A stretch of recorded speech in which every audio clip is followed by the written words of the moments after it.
Assalomu alaykum qarindoshlar, qanday ahvolinglar? Men Amerikadan doktor Mehmet deyman. Men o'tgan qitimqi leksiyada shu qo'rqinchi to'g'risida, ya'ni psixika nuqtasidan chiqib, qo'rqinch to'g'risida bir qisqa bir leksiya so'zlagan edim.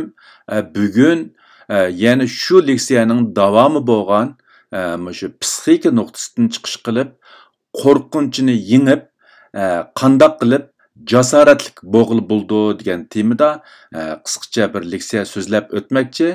Bu leksiyada asosliqi men shu psixika nuqtasidan chiqish qilib shu insonlarningki qo'rqinchi ustidan qanday g'olib kelish va qanday jasoratlik bo'lish to'g'risida yaqinda o'zimningki izlanganlarni sizlar bilan o'rtoqlashib o'tmoqchi. Hamda buning asosliq maqsadi shu qarindoshlarningki bo'lib bak ro'y tushkunlikka giribdor bo'lgan yoki shu o'zini bir qo'rqincha tuyg'usi qoplab olgan qarindoshlarga nisbatan oz to'la foydasi bo'lib qolarmikin deb bu haqda oz to'la izlanib bugun sizlar bilan u izlanishimniki natijasini sizlar bilan o'rtoqlashmoqchi. Hammanglarning diqqat berishni umid qilaman.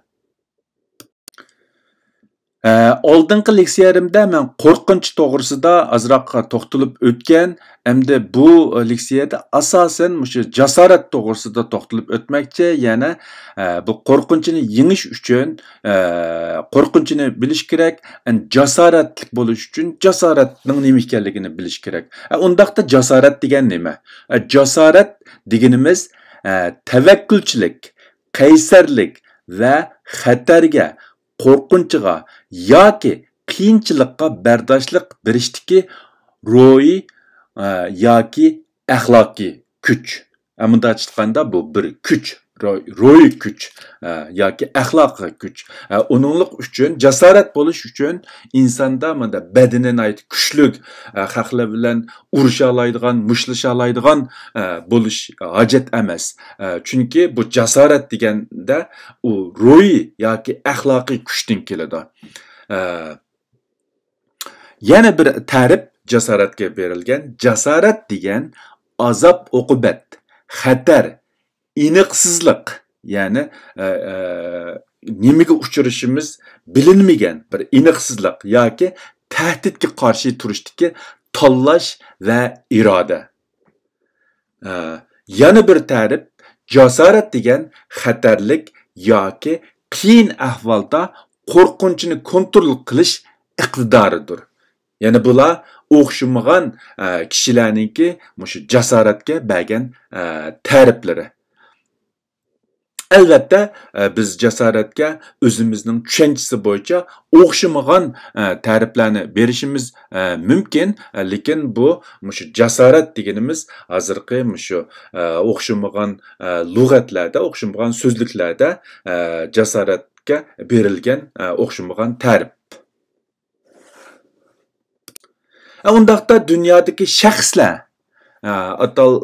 atoqliq shaxslar bu jasoratga qanday ta'rif berdi degan vaqtida Amerikaninki burunqi prezidenti Franklin Roosevelt jasoratga mundaq ta'rif bergan. Jasorat demak qo'rqinchi yo'q demak emas, balki boshqa bir narsaning qo'rqishdan texmi muhim ekanligini tonib yetish demakdir. Ya'ni bu qo'rqish bilan ish bitmaydiganligi, ya'ni bu qo'rqabla turaverishdan bakroq muhim ishning borligini tonib yetishning o'zi jasorat demakdir. Endi bunday aytgan vaqtida yana texmi aniq bo'lsak, biz qo'rqinchni cho'qim yengib shu qilmoqchi bo'lgan muhim ishga yuzlanishning o'zi jasorat demakdir. Buning asosliq ma'nosi. Janubiy Afrika davlatiningki lideri, ya'ni shu qarlarning haq-huquqini qo'g'digan yoki qarlarga mustaqillik bir hokimiyat barpo qilib bergan donliq shaxs Nelson Mandela jasorat to'g'risida mundaq deydi. Jasorat demak qo'rqinchi yo'q demak emas, balki qo'rqinchi ustidan g'olib kelish demakdir. Botir odam qo'rqinch his qilmaydigan odam emas, balki qo'rqinchni yengirgan odam. Ya'ni mundaq aytgan vaqtida har qanday jasoratli odamdimi o'xshashla qo'rqinchi bo'ladi. Ular bilan odatdagi odamning farqi nima degan vaqtida ular o'zida mavjud qo'rqinch ustidan g'olib keladigan odatdagi qo'rqinchoq odam qo'rqinch ustidan g'olib kelolmay, balki qo'rqinchiga qul bo'lgan demak. Endi men oldingi leksiyamda deb o'tgan qo'rqincha hamma odamda bo'ladi. Faqat biz uni yengaligan vaqtida bizda jasorat paydo bo'ladi. Yoki bo'lmasa biz yengalisak shu jasoratlik bo'lamiz. Jasorat hargiz qo'rqincha yo'q deganlik emas. Bu oldingi shu Rooseveltningki gapi bilan aytdi, o'xshib yiqilishib ketgan. Amerikalik shu danliq bir yozuvchi Frank Baum degan odam bu jasorat to'g'risida mundaq ta'rif bergan ekan, xatarga yo'liqqanda qo'rqmaydigan jonliq yo'q. Haqiqiy jasorat xatarga duch kelgandagi qo'rqishdan barliqqa keladi. Ya'ni mundaq aytgan vaqtida qo'rqish jasoratni paydo qiladi. Bir odam qanchalik jasoratlik demak, u odam undan burun yuzlangan qo'rqinchi shuncha yuqori demak. Ya'ni bu odam faqat va faqat qo'rqinchiga taslim bo'lmaganligi uchun u jasoratlik bo'ldi deganlik. Hargiz qo'rqinch yo'q deganlik emas.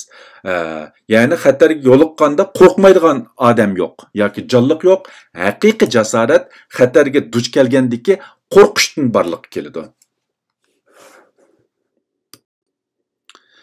Andan keyin yana bir hammalarga tonish olgan amerikalik yozuvchi Mark Twain bu jasorat to'g'risida mundaq degan ekan, jasorat demak qo'rqinch yo'q demak emas, balki qo'rqinchga taqobil turish, qo'rqinchiga hokim bo'lish demakdir. Ya'ni o'xshashlar, bu jasorat degan qo'rqinch yo'q demak emas, biz qo'rqinchiga hokim bo'la olgan vaqtida, uni kontrol qila olgan vaqtida, uni bo'ysundira olgan vaqtida biz jasoratga bo'lgan bo'lamiz. Hamda yuqorida men 4 danliq shaxsningki jasorat to'g'risidagi ta'riflarni sizlar bilan o'rtoqlashdim. Bu ta'riflarni ko'rib olishga bo'ladiki, hammasininki mazmunlarida asosan bir xil yiqilliq bo'lib, jasorat niki o'zi hargiz qo'rqincha yo'q demak emas, balki qo'rqinchining ustidan g'olib kelish demakdir. Undaq bo'lsa, bu jasoratning sifatlari, alayliklarini nimalardan iborat degan vaqtida men bu yerda buni bu 6 tarafga yig'inchoqladim. Birinchisi jasoratningki eng muhim sifatlarininki birinchisi qo'rqinch his qilish, biroq yanada harakat qilishni tanlash. Ikkinchisi qalbga ergishish. Uchinchisi qiyinchilik oldida tik turish. To'rtinchisi to'g'ri ish uchun o'rnidan dast turish. Beshinchisi nazar doirasini kengaytirish. Burunqi bilgan bilimlar bilan cheklanmasdan, balki o'zini uzluksiz taraqqiy qilib turish. Oltinchisi izzat va hurmat va e'tiqod bilan azob oqibatga yuzlanish. Ya'ni o'zininki insoniy g'ururni, izzat obro'yini yo'qotmagan ahvol ostida, o'zining sharpiga hurmat qilgan ahvol ostida shart bilan ya'ni azob oqibatga yuzlanish. Bu mushu jasoratningki sifatlari. Ya'ni bunday aytgan vaqtida biz qo'rqinchiga yuzlangan vaqtimizda uningga tiz pukish emas, balki o'zimizningki e'tiqodi va sharpi bilan uning ustidan g'olib kelish ya uningga qarshi tik turish. Bular shu jasoratningki sifatlari hisoblanadi. Albatta, bu o'zimizningki jasoratga bo'lgan tushunchasiga asosan yana boshqa sifatlarni berishimiz mumkin, lekin men buni muhim deb qaragan, ya'ni o'zim ko'rgan materiallarga birlashtirib, boshqalar qanday qaraydi, shuning asosan bu jasoratningki sifatini shu 6 muhim nuqtaga yig'inchoqlab chiqdim. Jasoratning turlari. jasoratni tövendeki 4 xil turga ayirish mumkin. Birinchisi axloqiy jasorat. Ya'ni adolatsizlik va haqsizlikni ko'rganda, haq, huquq, daxli tarzga uchraganda uning qarshi tik turish jasorati. Ikkinchisi aqliy jasorat. Ya'ni o'rgangan bilimlarga asosan yeni idea, yeni ko'z qarash va yeni takliflarni o'tirib qo'yish, yenilik yaratish jasorati. Uchinchisi intizom jasorati. Ya'ni mundaqcha aytgan vaqtida izchillik, qat'iylik, mag'lubiyatga yuzlanish, xatolikni tonish, tanqid va to'sqinlikqa bardoshlik berish jasorati. To'rtinchisi hisidoshlik qilish jasorati. Ya'ni hisidoshlik qilish jasorati degan vaqtida o'zining his tuyg'usi va g'ururini bir tarafga qayirib qo'yib, boshqalarning dardini anglash, boshqalarga chunqur hisidoshligini bildirish va boshqalardan afv so'rash jasorati. Ko'pincha kishilar jasoratninki turlarini mushu 4 muhim turga, asosiy turga bo'lib, tahlil va tadqiqot qilishga odatlangan bo'lib, albatta buningdan boshqa, ya'ni konkret kichik turlarga bo'lish mumkin, lekin hozir mushu biroz o'rtoqlikqa kelgan jasoratninki turlari mushu 4 xildan iborat.